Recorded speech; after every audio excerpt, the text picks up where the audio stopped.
up, you guys? Your girl G here. Welcome back to my channel. Appreciate you for tuning in. We're gonna do a little bit of a review in the car today. I was on my way, had to go drop my mom off. You know, just running out here, okay? And I wanted to go ahead and knock out this review for Love After Lockup, you guys. Love After Lockup gave us another pretty decent episode, and so let's just go ahead and get into it. So let's go ahead and knock out Bree and Kerok's long story short. Bree and Kerok are just going along and trying to figure out their whole IVF situation. They were in the kitchen. I love Kerok's mama. I love Kerok's mama because she's sitting down and listening to both of their perspectives, and she's being fair, because at the end of the day, Bree is like, yes, we don't have to have kids right now, but let's just get the freaking information. Because yes, I'm 22, but there are some couples that it take up to 3, 4, 5 years to even have a baby. But Kerok, I think, is just so, as she explained later on in the episode, she's so, anxious about, the kids part and not actually living after her transition, in prison. That she's just, the idea of kids is just freaking her out. So, when the mama, she ended up getting lipedema through her, cancer process, which is just super unfortunate. So Kerok, of course, being in prison the time that she was sick, is trying to make up for lost time. And, like I said, I just love Kerok and Kerok's mama. And so I'm just glad that she, was, as Kerok said, the first in her family to beat cancer. So that's a huge ordeal, and I know that must have been super scary when everybody else in your family ain't made it, and then now you got it. Like that, I know that was mentally taxing. But yeah, so she sat at the table and listened to Kerok and Bree, and Kerok's like, well, see, mama's like, she's trying to have kids right now. I'm trying to tell her, let's get ourselves together first. Like, we should be having no kids right now. And Bree don't want to listen because, I'm trying to sit there and say, like, we don't even got ourselves handled and together.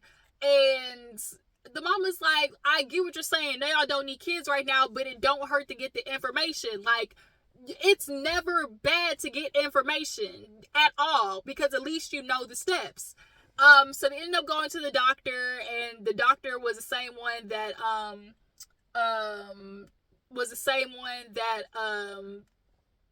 these motherfuckers are chewing on the fucking air pump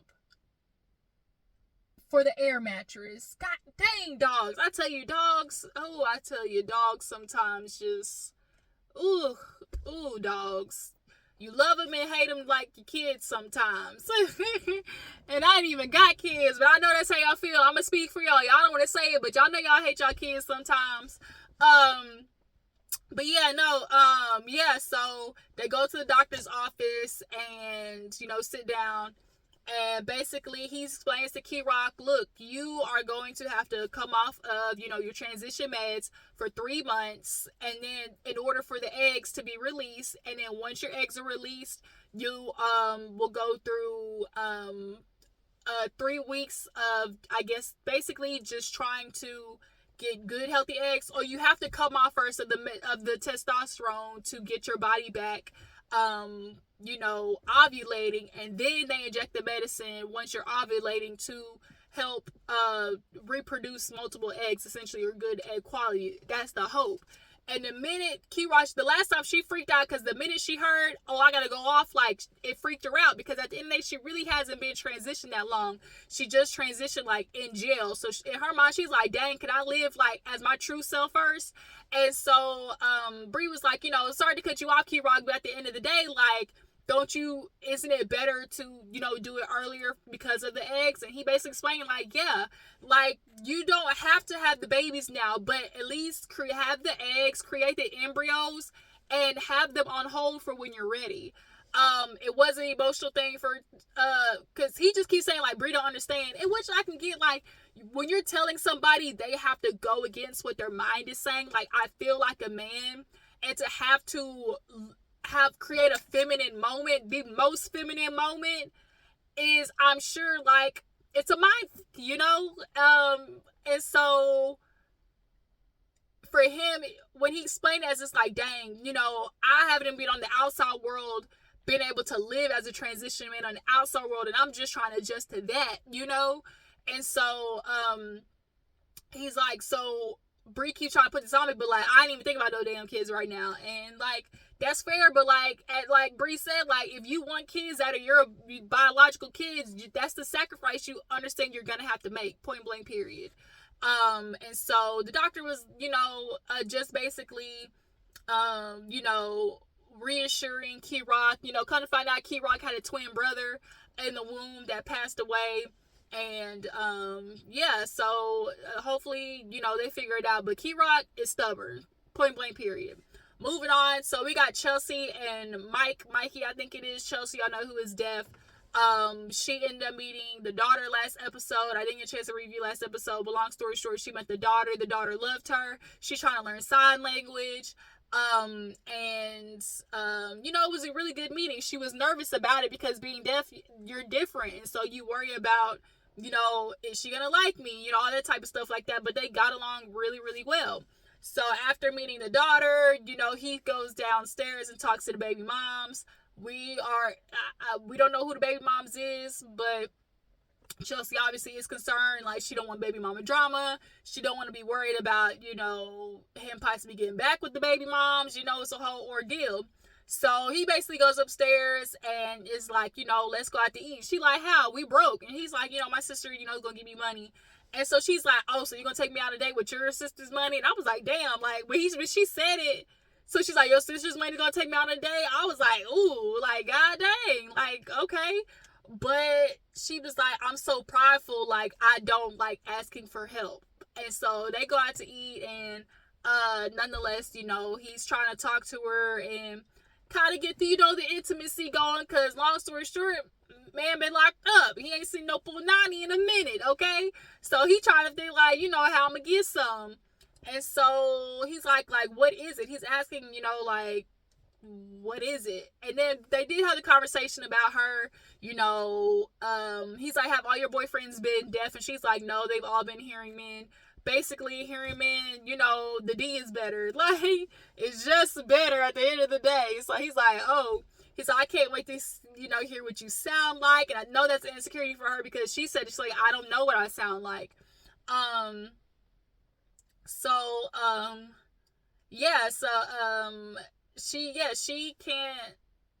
She doesn't know what she sounds like. And then the fact that she's deaf, it's not like she can, watch Pino, and be like, emulate something or try to, or I don't want to say copy, but, like assimilate what, a sexy moan sounds like, because she don't know. So at the end of the day, he's like, what is it like, because physical, sexual intimacy is a big love language for me. And so finally, when they went back to the hotel, she revealed to him what the big thing for her is. She was like, basically, my boyfriend, my ex, used to arm me all the time. Like, he just took advantage of me. And Mikey was very sympathetic to that. He understood, and he was like, I was in prison with men, like, and like it's scum, but to know that my, my girlfriend actually experienced that, like, that's very hard. And so he's like, right now he's saying, I'm willing to take it slow, but I know it's gonna get harder and harder as you go along, because at the end of the day, you're only human. And so she's like, it could be, 5 to 6 months, but he said he's willing to wait. And she's like, I don't really share that. It's very abnormal for me to be just with a boyfriend and just sit and talk in a very intimate setting like this. And of her, I'm sure, being deaf, she feels like I'm going to accept whatever behavior because who wants me, So she's like, I've never been in a healthy relationship. They've all been, toxic, abuse relationships. And fueled by drugs and alcohol, and so I really felt for her in that moment. I really, really did. But he consoled her, and that's all you can do in that moment, just reassure her. And so after the next day, she felt good. They had a really good night. They ended up stopping by a music store, and that was a very cool moment. I love that because he's like, oh, in prison, you have the opportunity to, I guess basically not necessarily take up a trade, but y'all know in prison they allow him to do certain stuff, or they'll cover certain things. So he ended up getting a keyboard, and you ain't got nothing but time in there. So he's like, I kind of learned a little bit of something on the keyboard, and music was an outlet for me. So they go in the store and they beat on the drums. And when you're deaf, we hear this about a lot of deaf people, that music, they feel the vibrations and like the bass and the beat of stuff. So she couldn't hear the piano at first, but the shop owner was like, let her sit on the amplifier. And every note he played, she was able to feel it on the amplifier. So that moment was just like a really cute moment. I love that. Super innocent. So she's leaving back to, I think, Ohio it is. And so she's nervous, and she's like, at the end of the day, like, I'm nervous. I've never had a man really be good to me. And Mikey, he's like, I love Chelsea. I know I want to be with her, but in my past I have been a little sexual deviant.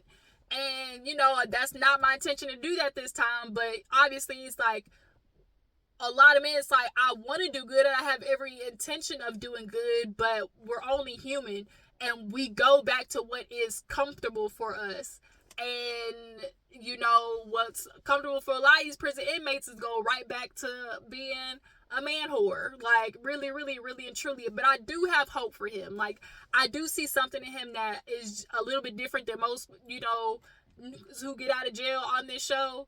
I do see something in Mikey that's a little bit more intentional and seems more genuine about him really wanting to change. If y'all agree, drop down in the comments. Y'all feel like Mikey, do y'all see him more as one of those inmates who comes out and really looks like he's really trying? Because to me, he does. So moving on. Let's go ahead and knock out Melissa and Louie. Point blank period. Melissa is batshit crazy. Batshit crazy. Okay? So, long story short, Louie is trying to get his life together. She's been back in Jersey. And she's like, Louie's calling me every 6-7 days, or every 6-7 hours. Not even that, like 6-7 minutes, with a new question. And so she's like, I'm getting frustrated because, he is, calling me for stuff. And it's like, I want a man, basically like that's going to take control, be in charge, a leader. But it's like, girl, he's been locked up since he was in high school.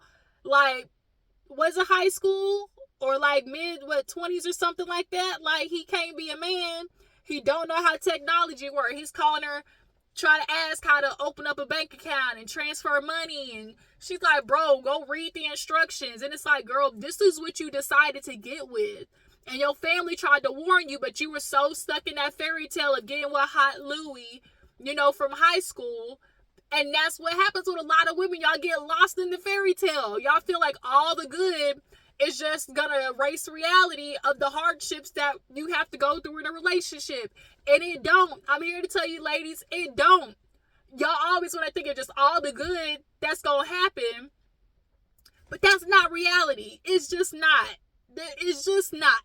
So now he's calling her for a whole bunch, and she's like, God dang, like, if I'm with basically a boy that I'm gonna have to teach how to do everything, yeah, reality's starting to set in, ain't it?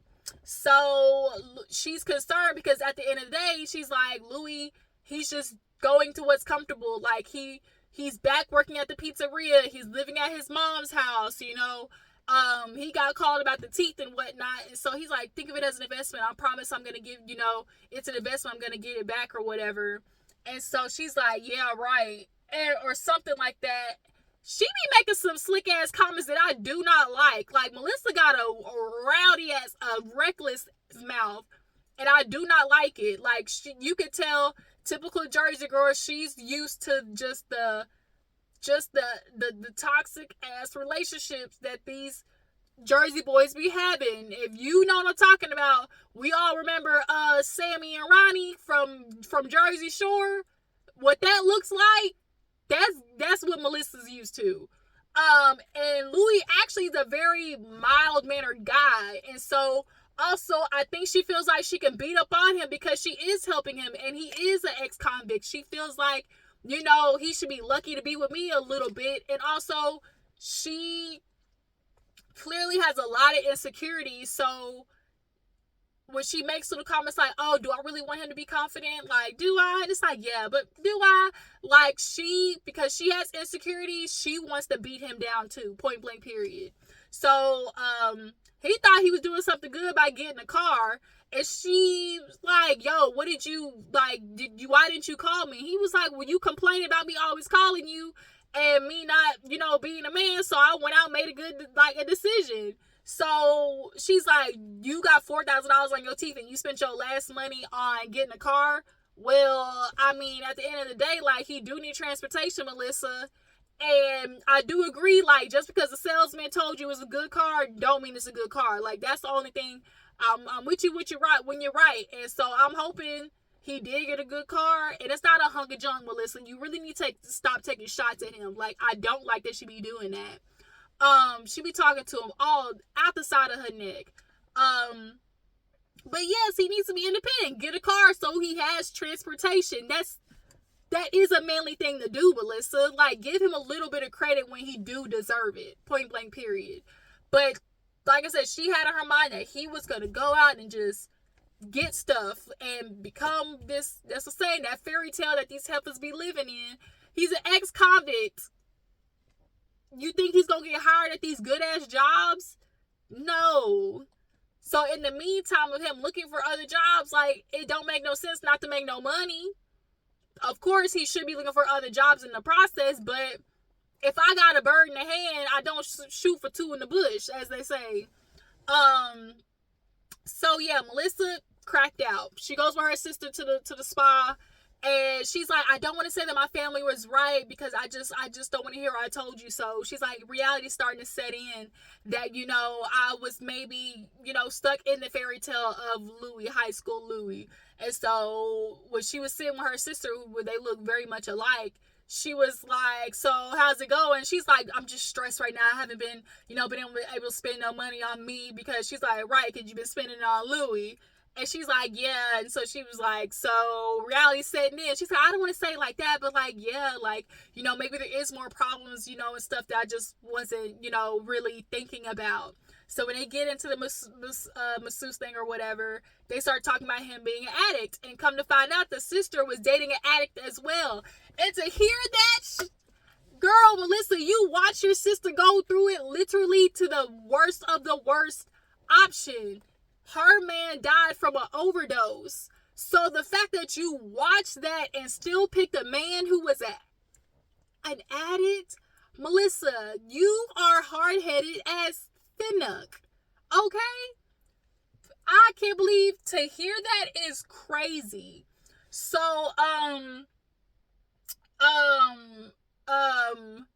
yeah, so the sister was like, you watched me and told me, like, and I didn't listen because I was so in love, and look what happened. And now here I am telling you the same thing. And she's like, well, he's not an addict anymore. She's like, he will always be an addict. Like, at the end of the day, all it takes is one thing for somebody to go right back, point blank, period. And so, do you want that? She's already a micromanager and a control freak, because she's insecure. But now on top of that, you are gonna be asking, like, where are you going? What you doing? Like, this, and that. Like, Melissa's gonna do all that crazy stuff. So then we get to Red and Joy. Yeah, Melissa, you learning the hard way. Sometimes your family be right. Y'all love looking at people in the family, especially the single women who be trying to give you advice, but y'all don't want to listen because, the word tell you single people can't give relationship advice. We can't. Now, Melissa, you reality hitting hard, ain't it, bitch? So Red and Joy, long story short, Joy gonna get played because he got a bestie. He getting his hair done, and of course the bestie is a little lily white girl who want to be black. And so they go to the crib, and basically he's like, I don't know how my family's gonna feel about me. I ain't tell him now. I was leaving maybe sooner than later. This man is leaving 2 days after he got out, trying to fly off to New Mexico. I get why his family's mad. And in his mind, he's thinking, man, I got to get out of Missouri. This place ain't nothing. I understand his thought process, but the family's trying to bring him back down to a reality. He's like, yeah, you think you a man. You've been locked up since you was a kid. And you 30. Yeah, age-wise, you 30. But mentally, boy, you still 15. For real, for real. You don't know how the world works. And you're not only gonna get out and try to figure out the world, but figure out the world in a whole nother state. And your family been waiting on you 10 years. And like I said, like, Dad, we can't even get 2 weeks with you. 2 days is all we get. And then your mama, the person who's been going back and forth, she's like, these highways, these racist ass highways, them dark roads, and you want to tell me I can't even spend time with my son? Like, he wasn't understanding. All he was like, oh, man, y'all disrespecting my wife. And the mama said, bitch, that ain't even your wife. Y'all ain't even married. Like, get out my face. So the family and everything, they was upset, flipping chairs and everything. And Joy, I just want you guys to support us. And the sister come back with pizza. He happy, he trying to eat. And she's like, why everybody upset? And she's like, man, they trying to be upset because, you know, I'm leaving. And the sister's like, I don't agree with it, but like, he a grown man. Like, obviously he gonna do what he gonna do. I think the sister understands with this, like, when you have family members, like, you understand, like, they gonna have to learn their lessons the hard way. For real. And the mom is taking this like, oh, she breaking up the family. But it's like, no, that's your son. Point blank period. He's making a decision to do that. And he feels like, oh, you know, I don't want my son, because Sway, you know, he's taking ownership of him. I don't want him growing up in this environment, and, you know, I'm trying to get out and, you know, do the manly thing. I'm 30. And it's like, yeah, you want to do that, but also the manly thing is too, not to make irrational decisions and uneducated decisions and decisions that lack information. You don't know no information about New Mexico, anything. You ain't lined up a job, like nothing. And a lot of these dudes get out of jail promising women the world, like, oh, I'm gonna get a job and work, I'm gonna build my career, yada yada yada. And they don't take the transitioning part into mental account, because mentally transitioning from the prison mindset to the real world, it is a hard thing, and they don't think about that. So nonetheless, Joy and Red pull off and leave, and the mama's like, man, you talking about your wife, but bitch ain't even your wife, but we gonna see how it goes, okay? What y'all think gonna happen with Joy and Red? I mean, we already know. We seen he gonna cheat on her. He gonna cheat on her, point blank period. Point blank period. He already said he loved the women's. So last but not least, y'all, Brittney and Andy. When I tell you Brittney is the fastest, Andy's coming. She do not like this man at all. Brittney, you ain't bitch. Point blank period. So Andy was like, you know what? Something like, we need to rebuild the connection. Maybe that's what it is. He wake up, make pancakes for her, and this heifer's like, where the money? You made a whole bunch of promises to me that you're not keeping. And he's like, what? And she's like, where's the money that you said? You told me you're going to give me $1,200. You only gave me $700. And he's like, okay, like, I didn't lie to you.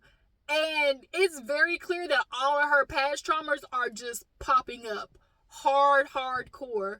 So she's like, you gave me a phone, and you talking about, and she's like, you promised me a car, but it's still gonna be your name. See, that's not being honest. That's control. And it's like, yes, and understanding when you say you're gonna get somebody a car, yeah, you do make sure that shit's in your name. Like, like I said, wrong is right is right. Like, if you truly say you're gonna get somebody a car, then that car gotta be in their name. But bitch, you're an addict. I'm not giving you a car in your name. I'm not.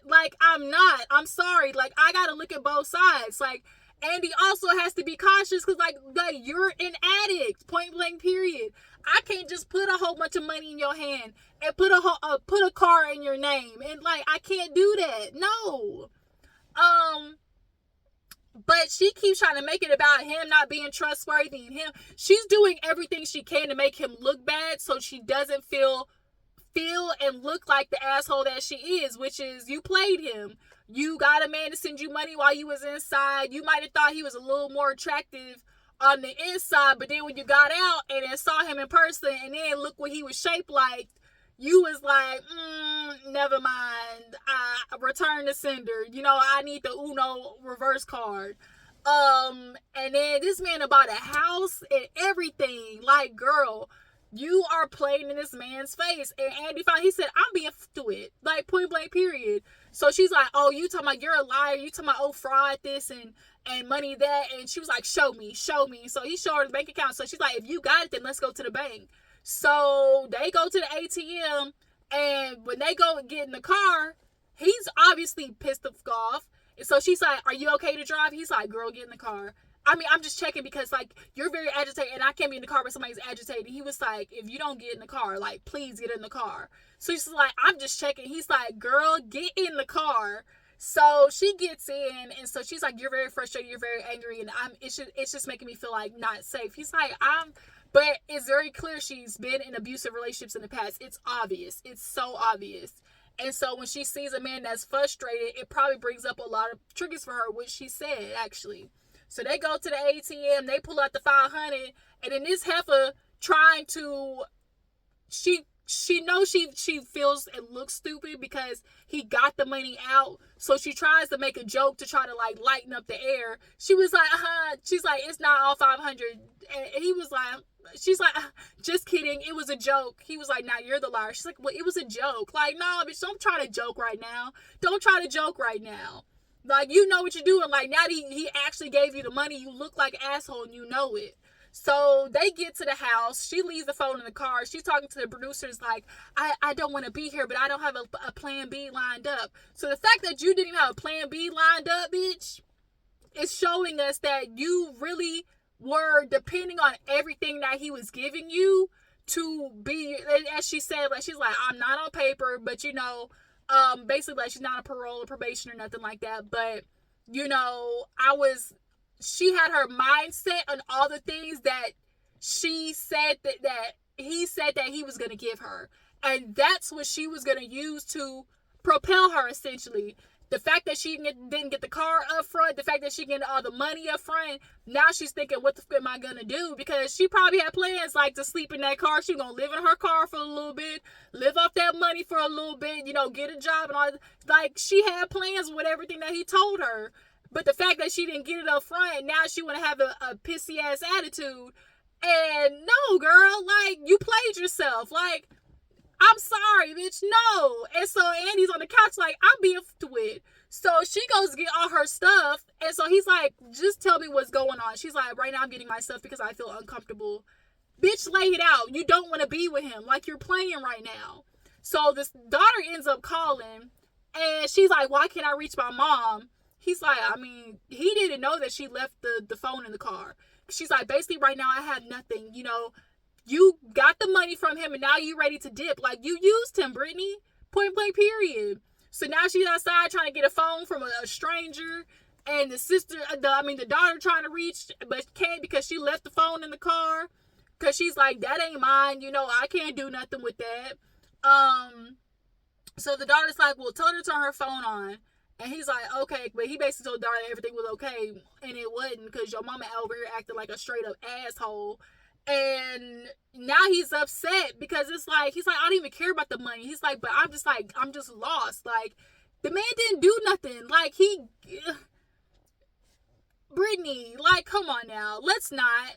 And she's trying to do everything she can to make him look like he's the problem. But he's not, but it's projection, because she wants out of the situation. She's projecting to make him look like the asshole, so she don't.